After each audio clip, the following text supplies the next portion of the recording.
Okay, can you hear me out there? We're on the Sony microphone. I hope it's working today. Not too staticky. So, I'm back at work. I am back at work, working at the expansion of the Indian Casino. The Pachanga Indian Casino. Yeah. How's that? Testing? Yeah, guys, so I'm back at work. Started Wednesday at the Pachanga Indian Casino.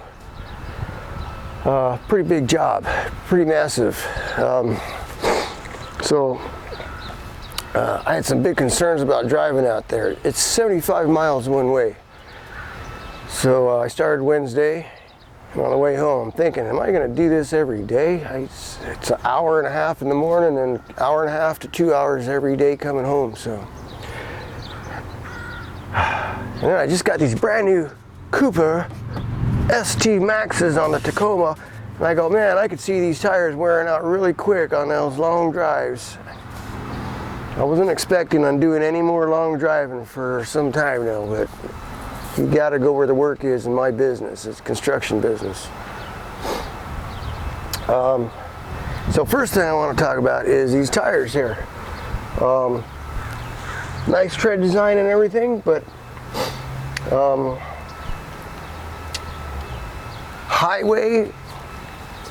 the highway they're not as good as the AT3. They seem to feel kind of mushy. They're not as tight riding as the AT3s were, especially going around corners. It could be that they got really deep tread. They are very blocky, you know. They got some big lugs on there, and that's kind of the way these tires, typical tires with big lugs, ride. So that was the trade-off. I've seen some reviews. You can go to the Cooper Tire Review, and there's some people who put these on big trailer towers and stuff, and that's the first thing you notice, man. It's kind of squirmy, kind of mushy ride. Well, I wouldn't recommend these for tow trucks or big heavy vehicles unless you do a lot of off-roading. Highway, not a great highway tire. But it is what it is now. I thought I'd try something different than the AT3. It's a lot heavier tire. It's 4 pounds heavier than the AT3.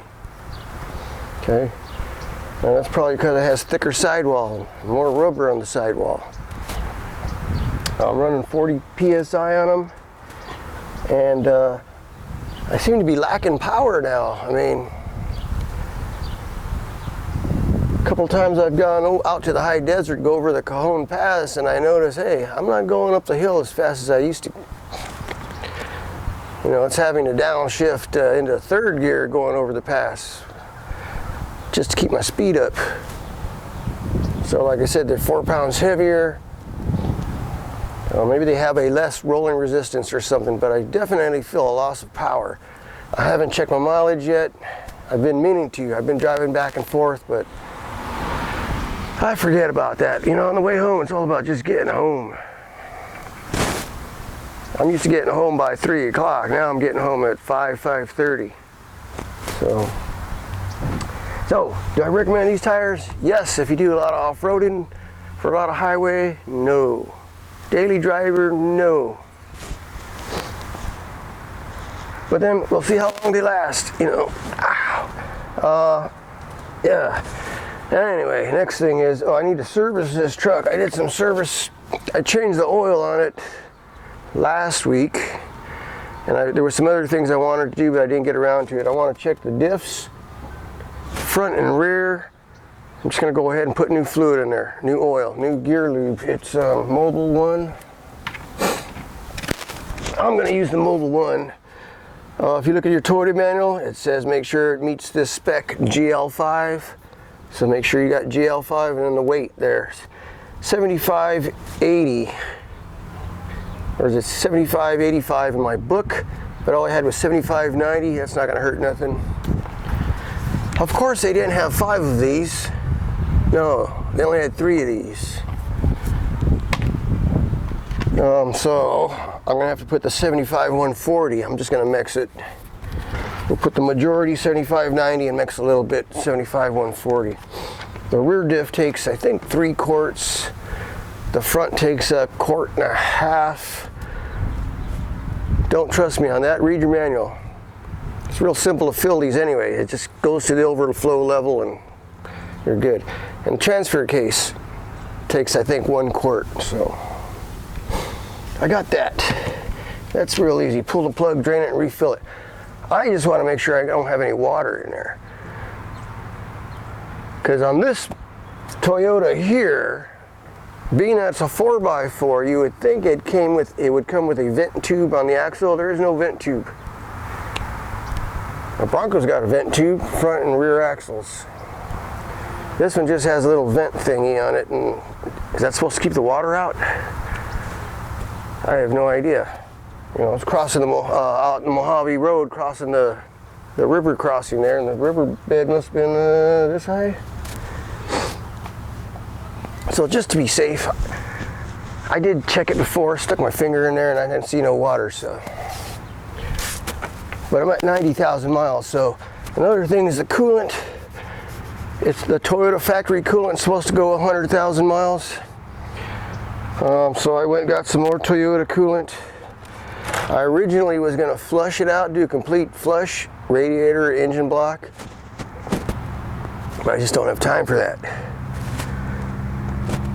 Yeah, I was going to do a complete flush and put in Prestone, just regular Prestone, right?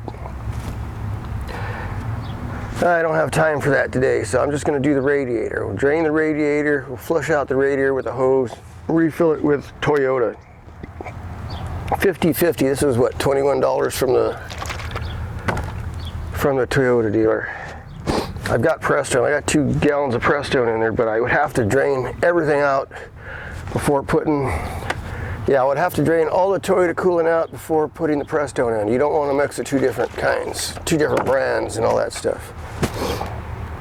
Don't do it. You can put regular water in there if you have to, but don't mix coolants. On top of that, you want to use distilled water. If you do put water in. So that's it. That's what's going on today. I'm going to be out in Temecula. Yeah, I'll be staying out in Temecula. I'm not going to be driving back and forth every day. It's 150 miles a day, round trip. So I already filled up 3 times this week.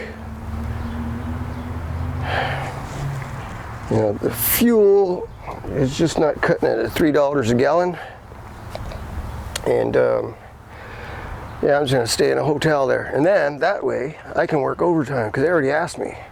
I just started Wednesday, and at my first day, they want to know if I want to work overtime. I'm like, man, I don't even know whether I want this job or not. It's a long drive for me. Let me figure something out and get back with me. I'll get back with you at the end of the week.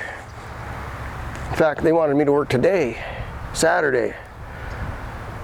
I tell them, nope, maybe next week. Let me figure something out here. I got to make this, I'll make this doable somehow. I figure I'll work all the overtime I can get. Just show me the money, you know. That's what it's all about.